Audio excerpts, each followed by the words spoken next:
Yeah, I think that we should just go into what we're looking forward to. So this is all this is what you're looking forward to watch with this team through the final 17 games. Can you still hear me normally when I turn it like this? Yeah, kind of. It faded out for a second, but it's better Oh, now. nope, we're turning it around.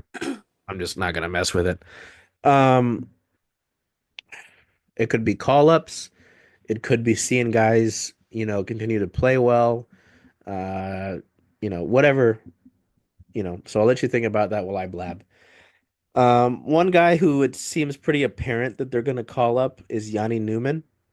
Ron talked about him with us, kind of when he was asked about it after during his availability after the deadline, and then he went on KJR and said it. He was I almost said a roster. Yep, he's on the roster.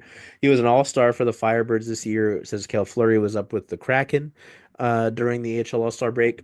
He I think he leads the Firebirds in goals at 26. I think he's the rookie leader in the in the AHL for goals at 26.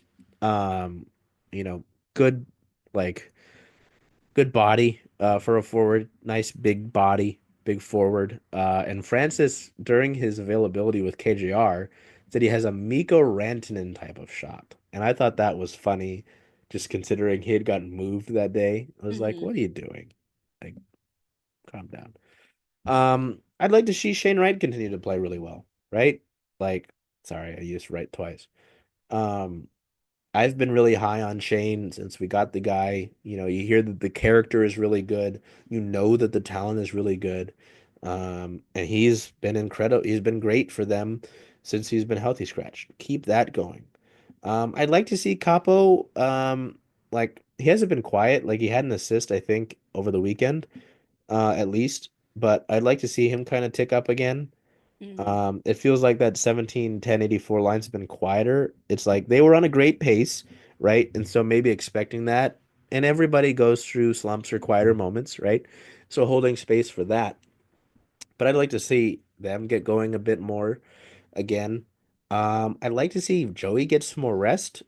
There's no way they're making the playoffs.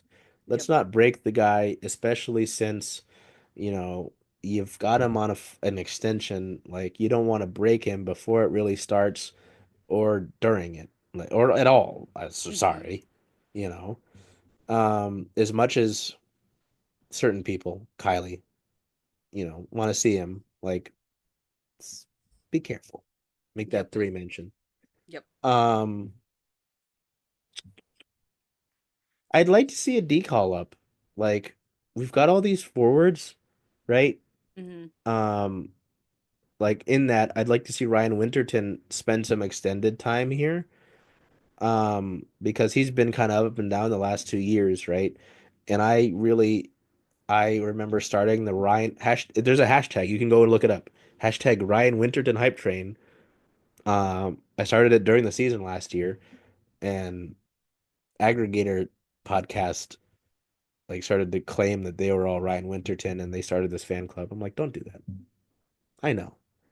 Um, I'd like to see if he's gonna be something because I've seen scouts say he's gonna be a top six guy. Hmm. Show me, right? You're gonna have options to be on the roster next year as a full-time NHL guy. How much of a look should they be giving you in training camp? We can find out right Hmm. now, right? And so to go back to my original point, like if they're gonna have D spots open, Ville Tavainen's a guy that I know some scouts are high on. I know RJ, our buddy RJ from Millard City Hockey is high on, and they don't really have a second D um prospect that's as close as he is because I love Ty Nelson. He's got a great shot. He's got a great personality. His frame as a D is really small. Hmm. And I don't know how ready he is for the NHL level in that regard, right? And then the bunch of them that they've got in the WHL in Dragicevic, in Yugnauth, in is it Hamill, right? Um, I like think a so. bunch Caden Price, Yeah. right?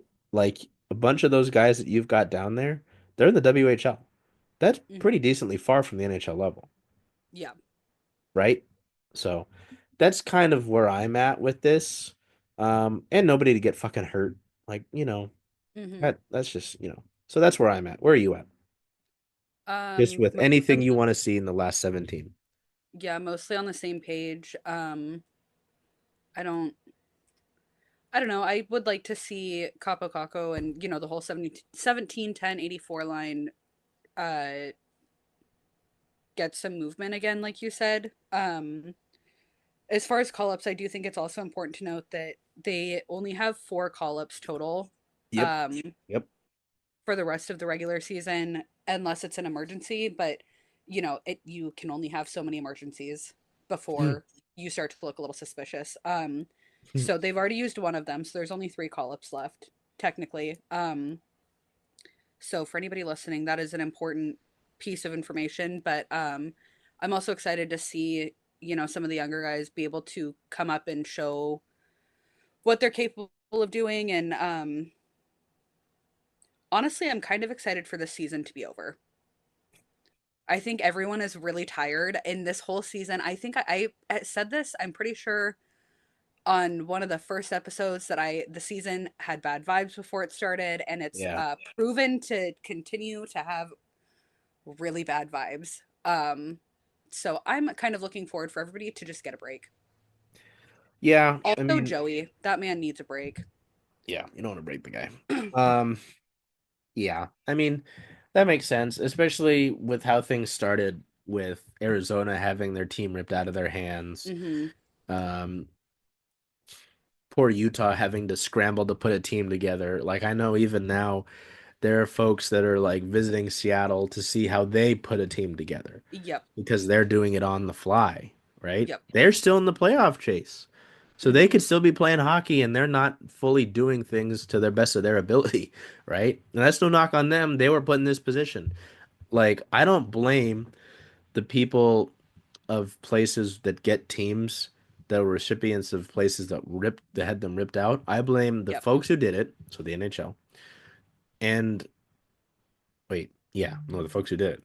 Sorry, Hmm. I don't know where I was going with that. You know, so um yeah, that like we've had some pretty wild injury like oh yeah, Drew Doughty, a few other guys getting injured in the preseason. I'm like Hmm. um Jordan Eberle goes down early into the season. Yanni Gord misses a good chunk of time. Vince Dunn misses a good chunk of time. Um, yeah, it's yeah. I'm So excited to see where the season ends. yeah, don't get me wrong. Like my favorite tradition the last few years in the Mariners press box has been seeing how many people during the Stanley Cup playoffs have hockey on their screen Hmm. because it's a lot. Like I remember a few years ago, like looking around and I'm like, yep, yep, yep, yep, yep, yep, yep. Yep. Like it's fun, I'm man. uh guilty of being at Mariners games with some sort of hockey game on my phone too. So, Yeah, and I mean even like it won't even be that long of an off season because we'll have the draft. We'll have hmm. free agency.